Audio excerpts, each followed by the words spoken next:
ITC हमने देख लिया था कि आईटीसी क्या होता है, ठीक है, इनपुट टैक्स क्रेडिट क्या होता है, वो देखेंगे आज की कैसे उसको क्लेम किया जाता है, ठीक है। उसके लिए कुछ एलिजिबिलिटी है कि कौन सा जो पर्सन है, कौन सी जो कंपनी है वो एलिजिबल है for taking the ITC input tax credit का जो क्लेम है वो कौन ले सकता है, उसके लिए हमें एलिजिबल भी होना चाहिए, ठीक है। और उसके बाद हमारी कुछ कंडीशंस है, वो कंडीशंस सेटिस्फाई होनी चाहिए तभी हम आईटीसी क्लेम कर सकते हैं। कुछ चीजें ऐसी है कि जिन पे आईटीसी क्लेम नहीं किया जा सकता, ठीक है। तो वो हम सारी कंडीशंस देखेंगे। पहले हम देखेंगे कि एलिजिबिलिटी जो है वो क्या है, ठीक है। तो फर्स्ट ऑफ ऑल जो है हमारा एलिजिबिलिटी अंडर जीएसटी, ठीक है, for taking ITC section 16 sub section 1 के अंडर ये बताया गया है कि कौन सा जो पर्सन है वो एलिजिबल है फॉर क्लेमिंग द आईटीसी, ठीक है। उसमें क्या लिखा है हमने, every registered person shall be entitled to ITC of GST charge on inward supply of goods and services. तो वो कहता है कि कौन सा पर्सन जो है, जो पर्सन रजिस्टर्ड है अंडर जीएसटी वो क्लेम कर सकता है आईटीसी। हमें उसके लिए रजिस्टर तो करना पड़ेगा ना, जैसे हमने देखा था कि जीएसटी में रजिस्ट्रेशन कैसे करते हैं हम। तो रजिस्ट्रेशन जो है वो मेनली जो मेन टाइप्स हैं उसकी 8 या 9 रहती हैं, ठीक है। फर्स्ट ऑफ ऑल हमने देखा था कि एक नॉर्मल जो टैक्स पेयर है वो रहता है, ठीक है। तो इसमें हम थोड़ा देख लेंगे कि टाइप्स ऑफ रजिस्ट्रेशन कौन कौन सी होती है, वो हम देखते हैं। अभी एक सेकंड पॉइंट भी देख लो, goods services to be used for the business purpose, ठीक है। तो ये 2 पॉइंट्स है हमारे एलिजिबिलिटी में। एलिजिबिलिटी में 2 पॉइंट्स आएंगे। फर्स्ट ऑफ ऑल हमें जीएसटी के अंडर रजिस्टर्ड पर्सन होना चाहिए, हमने जीएसटी का रजिस्ट्रेशन लिया हो तभी हम एलिजिबल हैं फॉर क्लेमिंग आईटीसी। दूसरा क्या है, जो गुड्स एंड सर्विसेज आप ले रहे हो वो बिजनेस पर्पस के लिए होनी चाहिए। सपोज मैंने एक एसी लिया, ठीक है, तो एसी सपोज या तो मेरी इंटेंशन हो यूज करने की या मैंने यूज कर लिया हो, ठीक है। तो सपोज मैंने एक एसी लिया, ठीक है, वो मैंने अपने ऑफिस में लगाना है, जो कि मैं बिजनेस जहाँ पे करती हूँ वहां पे मैंने लगाना है एसी, या अभी मैंने लगाया नहीं है बट मेरी इंटेंशन है लगाने की, ठीक है। तो वो क्या बन जाता है कि मैं उस पे आईटीसी क्लेम कर सकती हूँ, ठीक है। बट अगर मैंने एसी लिया है और वो अपने घर पे इंस्टॉल करना है तो उस पे मैं आईटीसी क्लेम नहीं कर पाऊंगी, ठीक है। कुछ लोग कर भी लेते हैं थोड़ी गड़बड़ करके, बट द लॉ जो है वो क्या कहता है कि वो गुड्स और सर्विसेज आप बिजनेस पर्पस के लिए यूज कर रहे हो तब उस पे आप आईटीसी क्लेम कर सकते हो, ठीक है। तो हम अब देख लेते हैं कि कौन कौन सी तरह का हमारे पास रजिस्ट्रेशन रहती है, कितने तरह के रजिस्ट्रेशन रहते हैं, कौन से टाइप्स हैं जिसके अंडर हमें रजिस्टर करना चाहिए। फर्स्ट हमने देखा था नॉर्मल जो रजिस्ट्रेशन रहता है एक नॉर्मल टैक्स पेयर का, ठीक है। अगर हमारी थ्रेशोल्ड लिमिट हमने देखा था 40 लाख एंड अबव है इन केस ऑफ गुड्स, तो हमें रजिस्टर करना पड़ेगा। अगर हमारी सर्विसेज की जो एग्रीगेट टर्नओवर है वो 20 लाख से एक्सीड करती है तो हमें करना पड़ेगा, ठीक है। वो नॉर्मल टैक्स पेयर हो गया जो कि थ्रेशोल्ड लिमिट पे डिसाइड करता है, ठीक है। 22 और 24 जो है वो उस पे लगते थे। 24 में आपको मैंडेटरी रजिस्ट्रेशन करवाना पड़ता है, ठीक है, चाहे आपकी थ्रेशोल्ड लिमिट में आप आते हो या नहीं आते। तो वो हमने देख लिया था। सेकंड आता है हमारे पास वॉलंटरी रजिस्ट्रेशन, कि वॉलंटरली अगर हम रजिस्टर करना चाहते हैं, हमारी थ्रेशोल्ड लिमिट तो जो है वो स्लैब के अंडर अंडर है, बिलो द स्लैब है जो उन्होंने दिया है, बट हम फिर भी रजिस्टर करना चाहते हैं तो उसको आप वॉलंटरी रजिस्ट्रेशन बोलते हो, ठीक है। वॉलंटरी रजिस्ट्रेशन लोग क्यों लेते हैं, so that they can claim ITC, उनको फायदा मिल जाए, है ना, कि बिजनेस तो उन्होंने करना ही है, चीजें भी खरीदनी है, और उनको अगर सेल के अगेंस्ट अगर वो आईटीसी क्लेम कर पाए तो वो उनके लिए फायदा हो जाता है, इसलिए वॉलंटरी भी लोग लेते हैं, ठीक है। बट उनके लिए कंप्लायंस जो है वो करने पड़ते हैं, तो सोच समझ के आपको लेना है कि वॉलंटरली आपको लेना है या नहीं लेना। तो वो जो है सेक्शन 25 सब सेक्शन 3 के अंडर आते हैं कि वॉलंटरी जो रजिस्ट्रेशन है आपको उसका प्रोसेस कैसे करना है, ठीक है। थर्ड आता है हमारे पास कॉम्पोजिशन स्कीम। कॉम्पोजिशन स्कीम में हमने देखा था कि ये एक रेगुलर होता है, एक कॉम्पोजिशन होता है ना। रेगुलर में हम थ्रेशोल्ड लिमिट के बेसिस पर डिसाइड करते हैं, बट कॉम्पोजिशन क्या है मेरा, कॉम्पोजिशन में हम देखते हैं कि हमें जो छोटे बिजनेसमैन है वो लेते हैं, लाइक जिनका 1.5 करोड़ से कम हो, ठीक है, नॉर्मल केसेस में और 75 लैक्स के बिलो हो in the special category states, तो वो ले सकते हैं।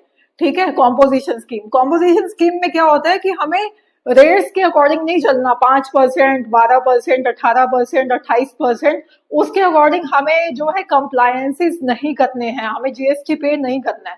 तो हमें फिर क्या करना है, इसमें हम 1% एग्रीगेट टर्नओवर का दे देते हैं। ठीक है, और 5% रहता है रेस्टोरेंट्स के केस में, वो चार्ज करती है गवर्नमेंट अगर आप कॉम्पोजिशन स्कीम में रजिस्टर्ड हो।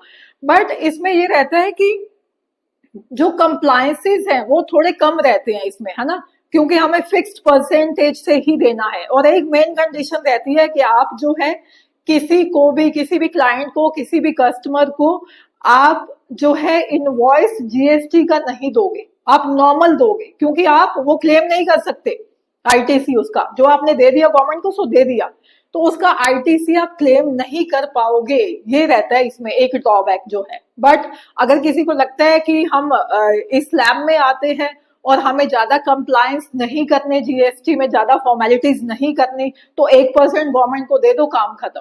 ठीक है, ये अपनी पॉकेट से देना पड़ता है। ठीक है, इसको हम क्लेम नहीं कर सकते। तो थर्ड आता है हमारे पास कैजुअल जो टैक्सेबल रिटर्न है, सीटीपी। ठीक है, हमने देखा था सीटीपी होता है कैजुअल टैक्सेबल पर्सन, है ना। तो उसमें क्या रहता है कि कैजुअल टैक्स पेयर जो पर्सन होता है वो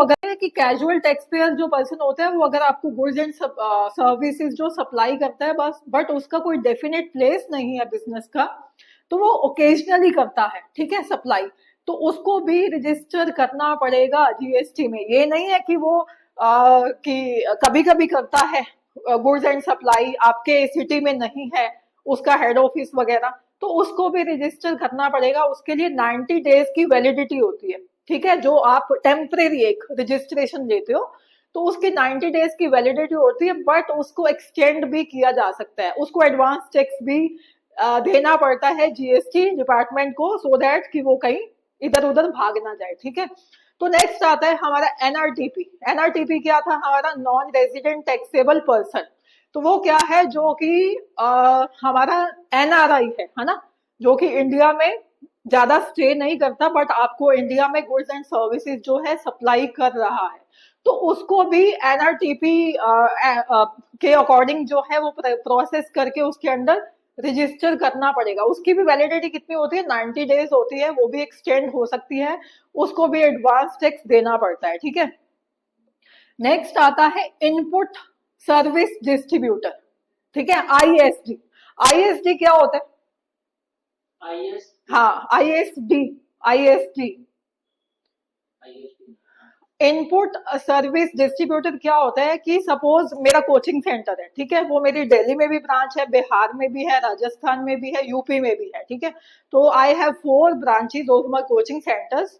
तो मेरे को क्या जीएसटी के अंडर हर एक स्टेट में अलग से रजिस्ट्रेशन लेना पड़ेगा ना। हाँ, हाँ हर स्टेट में, हाँ यस, तो हर स्टेट का मेरे को जीएसटी नंबर जो है अलग से लेना पड़ेगा, रजिस्टर करना पड़ेगा। बट सपोज मैंने एक जो है गूगल पे एक एडवर्टाइज किया अपना कोचिंग बिजनेस, तो जिसमें मेरा सपोज 1 लाख का एक्सपेंडिचर मैंने इंकर किया, राइट, तो क्या मैं किस ब्रांच के बेसिस पे अपना आईटीसी क्लेम करूंगी, क्या मैं दिल्ली के बेसिस अगेंस्ट लूं, क्या मैं यूपी के अगेंस्ट लूं, क्या मैं बिहार के अगेंस्ट लूं, क्या मैं राजस्थान के अगेंस्ट लूं, तो ये पॉसिबल नहीं होता। ठीक है, तो गवर्नमेंट कहती है कि वो 4 ब्रांचेस का मिक्स है, तो वो हम किसी एक ब्रांच के अगेंस्ट आपको नहीं देंगे, वो आपका वेस्ट ना जाए इसके लिए जिन लोगों के अलग अलग ब्रांचेस होती है, नंबर ऑफ ब्रांचेस होती हैं, बिजनेस होते हैं, उनको एक इनपुट सर्विस डिस्ट्रीब्यूटर का रजिस्ट्रेशन लेना पड़ता है along with the branches registration. तो एक अलग से उनको आईएसटी के अंडर रजिस्टर करना पड़ेगा, जो कि आपको इनवॉइस काट के हर एक ब्रांच को देंगे कि आपका ये इतना जो है खर्चा आया है, आपका इतना आया है। तो उस बेसिस पे, उस डॉक्यूमेंट पे, जो कि आईएसटी ऑफिस, ये मेनली क्या होता है, आप ऐसे इसको याद रख सकते हो, this is the head office, है ना। एक हेड ऑफिस होता है, बाकी सब ब्रांचेस ऑफिस होते हैं, है ना, ब्रांचेस के ऑफिस होते हैं। तो हेड ऑफिस जो है वो आपको इशू करेगा इनवॉइस कि ये आपका आईटीसी है का डॉक्यूमेंट है, इसके बेसिस पे आप जो है गवर्नमेंट से अपनी स्टेट में क्लेम कर सकते हो आईटीसी। ये वो बिहार को दे देगा, ये वो राजस्थान को दे देगा, ये वो यूपी को दे देगा और दूसरा दिल्ली को दे देगा, ठीक है। तो उस बेसिस पे हम आईटीसी क्लेम कर सकते हैं, वो हमारा वेस्ट नहीं जाएगा। नेक्स्ट होता है हमारा ई कॉमर्स ऑपरेटर्स, ठीक है, जैसे फ्लिपकार्ट, amazon, ठीक है। तो उसके अंडर एक रहता है हमारा टीडीएस और एक रहता है टीसीएस। टीडीएस क्या होता है? Tax deducted at source. ये मेनली जो गवर्नमेंट डिपार्टमेंट्स होते हैं उसमें उनको टीडीएस रजिस्ट्रेशन लेना पड़ता है। अगर वो टीडीएस आपका काट रहे हैं, ठीक है, डिडक्ट कर रहे हैं, तो उनको टीडीएस के अंडर रजिस्टर, हाँ, उनको टीडीएस के अंडर रजिस्टर करना पड़ेगा, ठीक है। एक रहता है हमारा TCS, tax collected at source. वो कौन करते हैं लोग? वो मेनली जो करते हैं ई कॉमर्स, जो बिजनेस करते हैं e commerce operators, like Flipkart, amazon, ठीक है। हम कोई भी चीज वहां से मंगवाते हैं तो वो टीसीएस जो है वो काट के हमारा, ठीक है, और फिर हमें देते हैं। सपोज सेलर्स है, सपोज मेरी बुक्स है amazon पे मैंने पब्लिश की हुई है, ठीक है। तो अगर मेरी बुक सेल होती है, ठीक है, तो उसमें से जो इनकम आएगी amazon को, वो क्या करेगा? वो मेरा टीसीएस काटेगा, जितनी मेरी सेल हुई उस पर वो टीसीएस काटेगा, वो गवर्नमेंट को सबमिट कर देगा, ठीक है, और जो बचेगा वो मेरे को दे देगा, वो मेरे अकाउंट में आ जाता है। वैसे भी एक्चुअली भी मेरी अमेजोन पे बुक्स पब्लिश हैं, तो ठीक है, वो मेरे को टीसीएस कट के अमेजोन मेरे अकाउंट में क्रेडिट कर देता है वो अमाउंट, ठीक है। तो ये होता है कि ई कॉमर्स जो ऑपरेटर्स होते हैं उनको दो तरह के रजिस्ट्रेशन लेने पड़ेंगे, राइट। दो तरह के रजिस्ट्रेशन क्यों? एक तो उनको e commerce operator as a operate करने के लिए रजिस्ट्रेशन लेना पड़ेगा।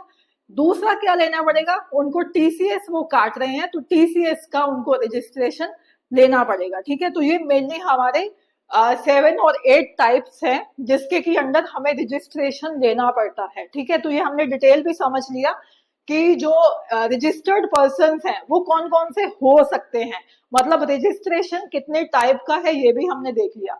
तो एलिजिबिलिटी में दो कंडीशंस मेनली आपको देखनी है कि कौन सा जो बंदा है वो एलिजिबल है फॉर टेकिंग द आईटीसी। एक तो रजिस्टर्ड पर्सन होना चाहिए, दूसरा क्या होना चाहिए?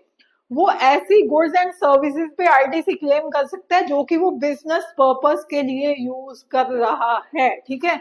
नेक्स्ट हम देखेंगे कंडीशंस क्या है, ठीक है।